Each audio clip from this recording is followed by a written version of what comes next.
from the void of emptiness, oneness conjured up something. Within this group of the father proton, the son neutron, and the mother electron, the whole of everything was formed. This is the first atom, the beginning of thought. This is the matrix womb. Thought formed this energy that glowed as in an electrically charged atom. This glow produced light. Everything in our reality that is able to be thought out comes into existence. We live in a 3D dimensional thought universe. Everything we observe is thought, which in turn is light. Everything visible in the 3D space is light. If matter is accelerated to the speed of light times the speed of light, all that exists is formed from energy and light. Thought brings the energy into an existence at a subatomic level and slowly becomes part of the holodeck. This so-called reality is like holographic Lego building blocks. Everything around us was created from thought, and which in its original state permeates, penetrates, and fills the interspaces of the universe. A thought in this substance produces the thing that is imaged by the thought. This is the ayin of Judaism, where something is created out of nothing. When thinking a thought of corresponding sounds and shapes, suddenly matter appears. This is how the whole universe was formed, from this matrix womb. At its ultimate level, say in M theory or string theory, reality is not solid, it's mostly empty space, and whatever solidity it has seems more to resemble a hologram picture rather than material, harsh, solid reality. It's a shimmering reality that seems to be very susceptible to the power of thought. Law of mentalism, what that means is everything is of mind. We are connected to the same mind that manifested all of this in thoughts. If you close your eyes right now, close your eyes, exactly where you are, just close your eyes. All you are without your vision is a speck of consciousness. All you are right now in this place where you can't see anything is you're a something that has the ability to be aware. If I were to chop off your baby finger on your left hand, and once the pain was done, would anything change in your awareness where you are right now? No. If I was to chop off your whole hands, your legs, if I was to chop off everything of your body besides what needed to be there vitally in order for your mind to carry on functioning, would anything change where you are now with your eyes closed? Nothing. Because all we are specks of godly consciousness. We are aspects of the same mind that created everything. Open your eyes. And as you open your eyes, woof, your story. Son of, daughter of, father to, mother to, sister of, brother of, I did this, I did that, I want this, I want that. I hurt those people, I helped those people, I'm good like this, I'm bad like that. This whole story, as soon as you realize, as soon as you think you realize that you perceive that your vision is through these eyes that are in this head, that is part of this body, and I look in the mirror and I see someone and it has a name. That's ego. That just means self. This identity, this vehicle. But essentially all we are is parts, aspects, franchises, if you will, of the original mind. That's why, the name of the game here with all of these laws, the name of the game here is manifest. That's the order of the day. All we're doing is manifesting in delay, right? And the only reason that we can manifest, reason 1 out of 7, is because of the law of mentalism. The fact that you can hold a thought in your mind, not tell anyone about it ever, and at some point it will show up in your life. The only connection between your mind and what manifested is because it's the same mind. Does that make sense? Thoughts are very powerful things that can control the foundation of all objective matter. Thoughts are information units that can weave and meld into other more complex thoughts, using electromagnetic properties inherent within each of them. These thoughts can grow in strength as individuals and as conglomerations, thanks to these inherent electromagnetic properties, and also through the power of human attention. Highly focused and trained human attention, which is sometimes referred to as psychic power, can attract and intensify thoughts, because it is able to project life force. At the moment of their inception, thoughts can be considered mental images or ideas.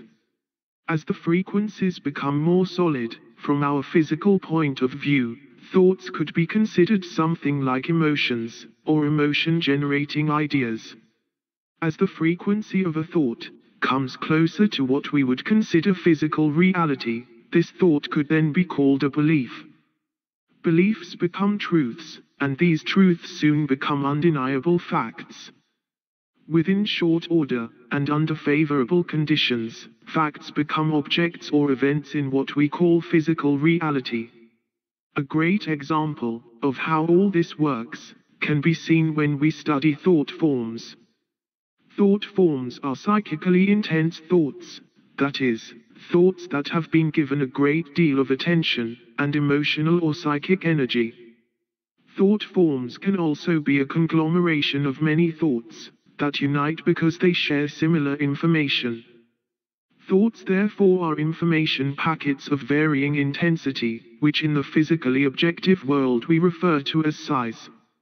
As I mentioned, the inherent electromagnetic property of thoughts means that they are attracted to each other in varying degrees.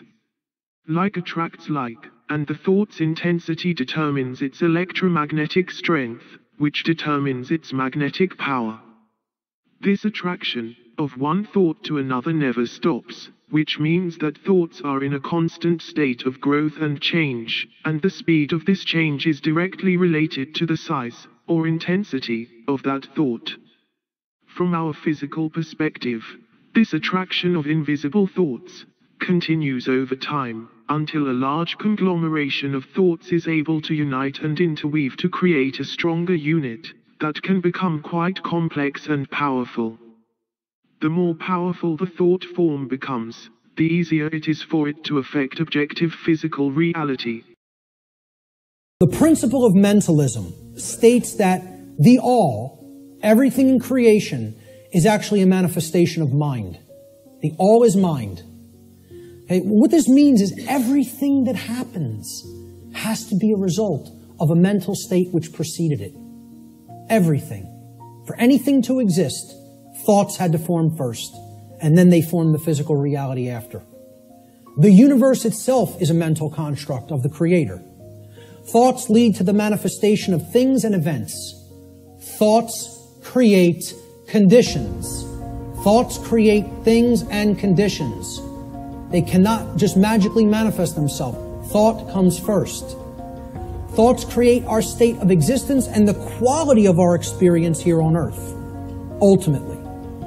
Therefore, be responsible for everything. We should be responsible for everything that we create by being responsible for that which we think. Because the thought processes are what are driving the behaviors. People behave the way they do because they have certain belief systems embedded in the mind and running like a program. Their thoughts and their emotions are driving their actions. So the behavior's not magically suddenly going to just change. The thoughts and emotions have to change because they're the driving force behind the behavior. That's when reality will change. See, people don't want to hear that, once again. They don't want to hear, if you want to change reality, you, yourself, have to change the way you think. Because the way you think is not conducive to the requirements for getting what you say you want. They're doing the exact opposite of that in many cases. It has been noticed that all matter is in a constant state of vibration or motion, that the molecule is made up of rapidly moving particles called atoms, which in turn are made up of rapidly moving particles called electrons. In every particle of matter there is an invisible force which causes the atoms to circle around one another at an inconceivable rate of speed. One rate of vibration causes what is known as sound. The human ear can detect only the sound that is produced from 20 to about 20,000 cycles per second. As the rate of cycles per second increases above that which we call sound, they begin to manifest themselves in the form of heat. Still higher up the scale, vibrations or cycles begin to register in the form of light. Ultraviolet rays are normally invisible, and energy with a wavelength of higher order than ultraviolet is also invisible but can have a tremendous effect on physical objects. Science is still probing these upper limits, and perhaps future discoveries will explain what today remains a mystery. Yet still higher up the scale, just how high no one is able to say at this point, the vibrations or cycles create the power, I believe, with which human beings think. It is my belief that all vibration, out of which grow all known forms of energy, is universal in nature, that the fluid portion of light, the difference in effect between sound and light being only a difference in rate of vibration, also that of thought is exactly the same as that in sound, heat, and light, excepting the number of vibrations per second. Just as there is but one form of physical matter, of which the Earth and all the other planets, suns, and stars are composed, so there is but one form of energy, which causes all matter to remain in a constant state of rapid motion. Dr. Alexander Graham Bell, inventor of the long-distance telephone and one of the accepted authorities on the subject of vibration, is here introduced in support of my theories of vibration. Quote, "Suppose you have the power to make an iron rod vibrate with any desired frequency in a dark room. At first, when vibrating slowly, its movement will be indicated only by one sense, that of touch. As soon as the vibrations increase, a low sound will emanate from it, and it will appeal to two senses. At about 32,000 vibrations to the second, the sound will be loud and shrill, but at 40,000 vibrations it will be silent, and the movements of the rod will not be perceived by touch. Its movements will be perceived by no ordinary human sense. From this point up to about 1.5 million vibrations per second, we have no sense that can appreciate any effect of the intervening vibrations. After that stage is reached, movement is indicated first by the sense of temperature, and then, when the rod becomes red hot, by the sense of sight. At 3 million vibrations it sheds violet light. Above that it sheds ultraviolet rays and other invisible radiations, some of which can be perceived by instruments and employed by us. Now it has occurred to me that there must be a great deal to be learned about the effect of those vibrations in the great gap where the ordinary human senses are unable to hear, see, or feel the movement. The power to send wireless messages by ether vibrations lies in that gap, but the gap is so great that it seems there must be much more. You must make machines practically to supply new senses as the wireless instruments do. Can it be said, when you think of that great gap, that there are not many forms of vibrations that may give us results as wonderful as, or even more wonderful than, the wireless waves? It seems to me that in this gap lie the vibrations that we have assumed to be given off by our brains and nerve cells when we think. But then again, they may be higher up in the scale beyond the vibrations that produce the ultraviolet rays. Do we need a wire to carry these vibrations? Will they not pass through the ether without a wire, just as the wireless waves do? How will they be perceived by the recipient? Will he hear a series of signals, or will he find that another man's thoughts have entered into his brain? We may indulge in some speculations based on what we know of the wireless waves, which, as I have said, are all we can recognize of a vast series of vibrations which theoretically must exist. If the thought waves are similar to the wireless waves, they must pass from the brain and flow endlessly around the world and the universe. The body and the skull and other solid obstacles would form no obstruction to their passage as they pass through the ether which surrounds the molecules of every substance, no matter how solid and dense. You ask if there would not be constant interference and confusion if other people's thoughts were flowing through our brains and setting up thoughts in them that did not originate with ourselves? How do you know that other men's thoughts are not interfering with yours now? I have noticed many phenomena of mind disturbances that I have never been able to explain. For instance, there is the inspiration or the discouragement that a speaker feels in addressing an audience. I have experienced this many times in my life and have never been able to define exactly the physical causes of it. Many recent scientific discoveries, in my opinion, point to a day not far distant perhaps when men will read one another's thoughts, when thoughts will be conveyed directly from brain to brain without intervention of speech, writing, or any of the present known methods of communication. It is not unreasonable to look forward to a time when we shall see without eyes, hear without ears, and talk without tongues. Briefly, the hypothesis that mind can communicate directly with mind rests on the theory that thought or vital force is a form of electrical disturbance, that it can be taken up by induction and transmitted to a distance either through a wire or simply through the all-pervading ether, as in the case of wireless telegraph waves. There are many analogies suggesting that thought is of the nature of an electrical disturbance. A nerve which is of the same substance as the brain is an excellent conductor of the electrical current. When we first passed an electrical current through the nerves of a dead man, we were shocked and amazed to see him sit up and move. The electrified nerves produced contraction of the muscles very much as in life. The nerves appear to act upon the muscles very much as the electric current acts upon an electromagnet. The current magnetizes a bar of iron placed at right angles to it, and the nerves produce, through the intangible current of vital force that flows through them, contraction of the muscular fibers that are arranged at right angles to them. It would be possible to cite many reasons why thought and vital force may be regarded as of the same nature as electricity. The electric current is held to be a wave motion of the ether, the hypothetical substance that fills all space and pervades all substances. We believe that there must be ether because without it the electrical current could not pass through a vacuum or sunlight through space. It is reasonable to believe that only a wave motion of a similar character can produce the phenomena of thought and vital force.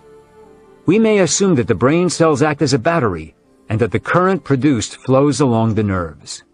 But does it end there? Does it not pass out of the body in waves which flow around the world unperceived by our senses, just as the wireless waves passed unperceived before Hertz and others discovered their existence? Unquote. Every mind both a broadcasting and a receiving station. More times than I can enumerate, I have proven to my own satisfaction at least that every human brain is both a broadcasting and a receiving station for vibrations of thought frequency. If this theory should turn out to be a fact and methods of reasonable control should be established, imagine the part it would play in the gathering, classifying, and organizing of knowledge. The possibility, much less the probability of such a reality, is staggering.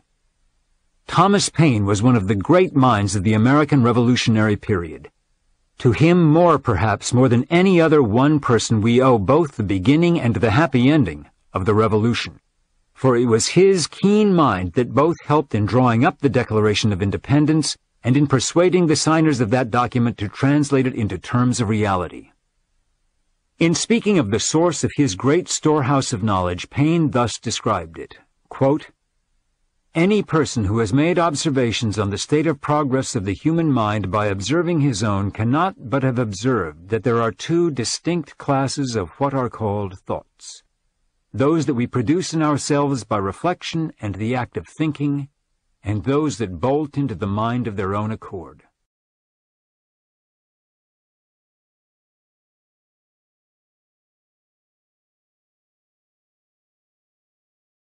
This isn't real.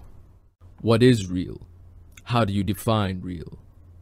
If you're talking about what you can feel, what you can smell, what you can taste and see, then real is simply electrical signals interpreted by your brain. The one universal mind, reality and purpose. The universal mind always tries to teach its entities of thought, mankind, about its reality and their purpose, through the medium of creative inspiration.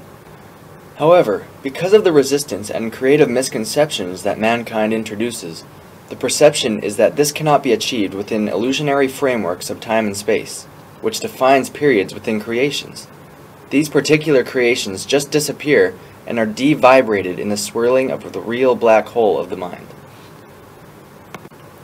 Most human entities spend their waking lives hypnotized by their sensory world, which gives them the illusion of the material reality they live in. In reality, space and time are really non-existent, both at the level of pure aware consciousness and also at the level of the unaware blind parts that they experience, because it is the illusion of creative thought within an illusory space-time construct called creation. Consciousness provides the energy of life. Original consciousness has an unfathomable number of connections to the general thought supercomputer. Each connection will be projected for a perceptual lifetime into a story creation thinking that is a particular character experiencing a particular life, surrounded by particular entities and reality within an illusory space-time holographic virtual reality. The creation and the individual will be given a certain history of linearly coherent perceptual history and a sense of possible, probable futures. All we are is but wonderful holograms of the pure vibratory light, interfacing with creative thought. We believe in a material reality because our senses fool us by the rules of the Matrix into perceiving that a solid world exists out there. Light is but hollow. All is holographic. All is holy. This is all it can be. All the rest is a grand illusion created by the original mind. The construct to the matrix of life is pure light, and the modulating factor is information thought. As a matter of fact, all light is vibratory thought, like what we create when we dream. Vibratory light is light vibrated by sound, manifesting as the material biological world as it is decoded by our brains. Each connection of original consciousness, awareness, is therefore projected into an individual holographic virtual reality world, which the general thought supercomputer will coordinate with the other connections of awareness thought that interact with the same virtual reality movie, creation. Our universe is composed of extremely restricted awareness consciousnesses. It is considered to be very experimental and dangerous creation, because within its original concept, the degree of induced amnesia is maximum. The Matrix is everywhere. It's all around us. Here, even in this room. You can see it out of your window or on your television. You feel it when you go to work, or go to church, or pay your taxes. It is the world that has been pulled over your eyes to blind you from the truth. What truth? That you are a slave, Neo. That you, like everyone else, was born into bondage. Kept inside a prison that you cannot smell or touch.